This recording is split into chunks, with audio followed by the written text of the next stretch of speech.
Let me start this whole thing out by saying I did not watch Firefly on TV. I bought it on DVD after watching a few episodes on Hulu, and after finishing the series, I waited maybe a week and got Serenity and watched it. I didn't have to wait years for what is, without a doubt, a fucking miracle. The existence of Serenity is amazing. The fact that 14 episodes of TV could garner enough love for someone to bankroll a major motion picture is unfathomable, and a sign that sometimes shit can go right for the fans. When I got Serenity, I watched it once and didn't watch it again, though I've watched the 14 episodes of Firefly quite a few times. That was probably 2 years ago, and right now I just finished watching Serenity, and I'm going to tell you what I thought about it. So Serenity starts with the summing up of the universe we will be entering. Earth became too populated, so humanity jetted off through space and found a super kick-ass solar system that had lots of planets, and they terraformed them and made new Earths. The central planets made up the super awesome alliance, and the smelly outer planets were not enlightened, and they didn't want to join the alliance. A war happened, and the alliance crushed the independents, and everything is cool now. At the end of this intro, it fluidly moves to a classroom to let us know we are hearing an alliance propaganda version of the events as taught by that one lady from Bones, and some kids bitch about the class lesson to name drop the Reavers and set up there is still unrest in the outer planets. One kid even talks about the Reavers raping people for hours, and it's actually kind of funny because he's really casual about it, and the teacher doesn't really seem to care. We meet River, the only kid in the class who doesn't sound stupid. She's padding away at some computer screen thing that lets us know she's smart. Then the teacher stabs her forehead, and bam, it was a dream, and River's captured an adult. And she's in the control of some bad guys because they want to harness her amazing ability to dream up introductory narrations for sci-fi films. So we see River all in agony and shit, and things are sad and dark. The lighter-shirted lackey informs the main scientist dude that she was dreaming, and it was off the chart, and it was a scary monster, he supposes. So the main scientist is explaining his evil plan for River to this guy, who, if you've seen the show, you know is Simon Tam, River's brother, and if you haven't, you just think is some bad guy, I guess. This whole scene is really dumb because the scientist is so cartoony evil about what he's doing. He's jamming science shit in people's foreheads and they writhe around in pain, and he casually mentions that watching this process is unsettling because of, human empathy. He talks about how River can be manipulated with shit to be an awesome psychic weapon in really vague terms, and after he's done with his spiel, he suddenly asks Simon about who the hell he is, and he's like, key members of Parliament have observed River, and he says something vague about how Simon is someone in Parliament, like Bootsy, and we're supposed to get that Simon is pretending to be a government official so he can get this free tour of the government's evil Nazi-esque program, which apparently you just have to half-assedly mention that you hold some sort of government job to get the tour. I work for the government waste disposal. Oh, cool, government. You want to see our torture ward where we create super soldiers out of children we abduct? Then Simon, pretending to be a nefarious Parliament member, falls to his knees and uses some thingy to knock everyone out, which is awesome looking, but what if River was standing? I don't know. So Simon and River try to escape, and River does this dorky thing from lots of movies to hide, and eventually they escape. And suddenly the movie just stops, because holy crap, this isn't even real, man. This is a recording that this guy's watching. It's a hologram. So they have holographic pictures of them in their escape route, which no one knew they were going to take, but they have equipped this elevator shaft thing with something to take holographic pictures of people. That doesn't make any sense. So Simon and River escaped a while ago, and this guy is watching the recording of their escape. Suddenly, behind him, a guy with a tie, who is in fact the doctor Simon knocked out when busting River out, bursts through the door, and he has, I assume, some security guys with him. The doctor says, no one is allowed in the records room without authorization, and then this guy, who was watching the hologram, gives his fingerprints for security clearance, and he's a super agent for the government. And the doctor apologizes and notes that when they scan this government agent, besides the fact that he can have full access, he doesn't have a listed name or rank. The nameless government agent responds to this with, I have neither. Like this facility, I don't exist. What?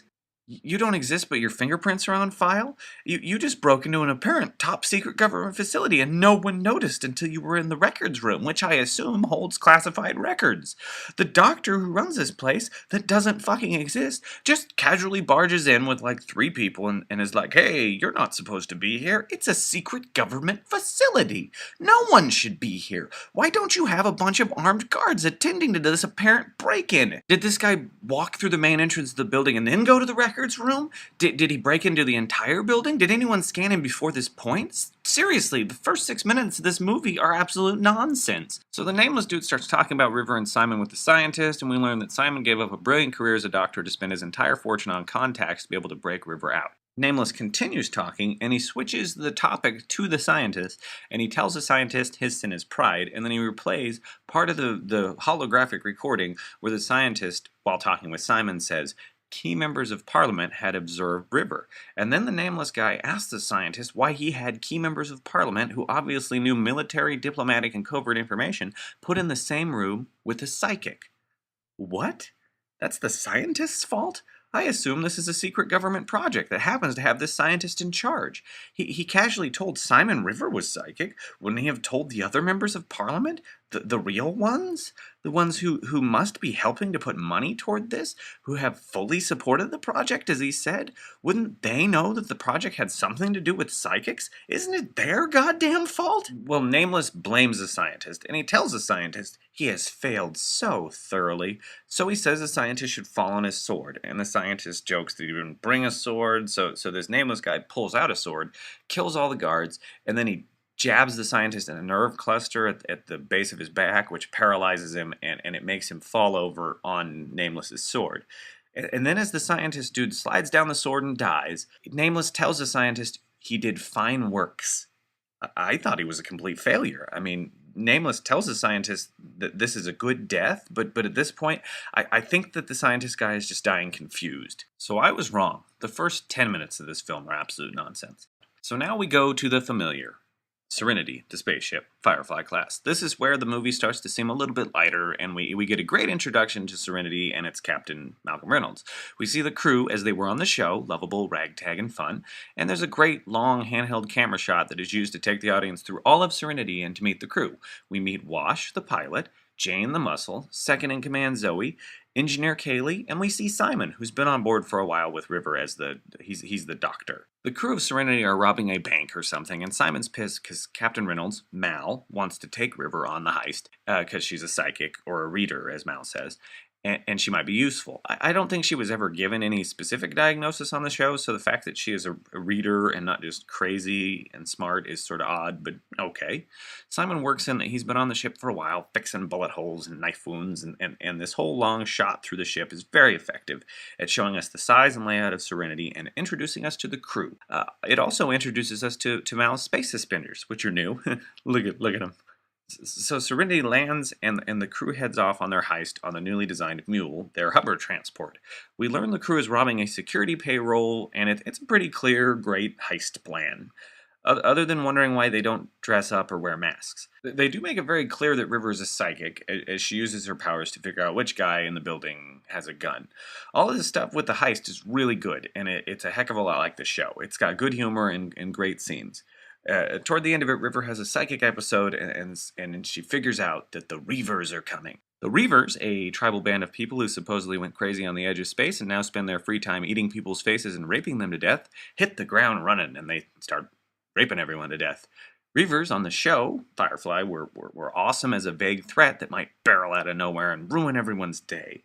So Serenity's crew blasts out of town as the Reavers attack, killing people and whatnot, and the Reavers are, well, to be honest, they just sort of seem like zombies now that we see them a lot. I mean, it's kind of disappointing because, you know, they just could never live up to the description they got on the show. Jane gets his leg shot, another example of Joss Whedon using horrible injuries with little consequence to build up tension. And though the Reavers could never live up to the description they got on the show, the chase scene is still pretty decent. So the crew make it back fine. Simon hits Mal and they have an argument, and Simon says he and River will be off the ship at the next stop. Mal and Zoe have some heavy conversation. There's exposition talk about Reavers. River looks all sad. Characters that aren't around, Shepard, Book, and Inara, are mentioned, and the mood is a real downer. Serenity lands on Beaumont, and Simon and River leave while Mal and company go off to do something related to their heist. Kaylee mentions her vibrator, and then we meet the annoying twins, Fanty and Mingo, in a bar. These guys are taking a cut from the heist, and it's unimportant and vague, and it just gives the characters something to do while River shows up at the exact same bar.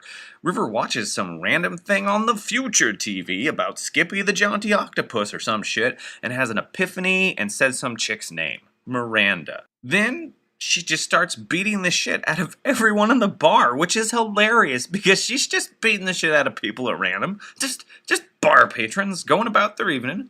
Eventually, the scene manages to segue into an actual fight with Mal getting his gun and ending up in a standoff with River for like 2 seconds, and it's really fucking weird. And then Simon arrives, he says something random, and River collapses. Mal picks up River, and they leave the bar.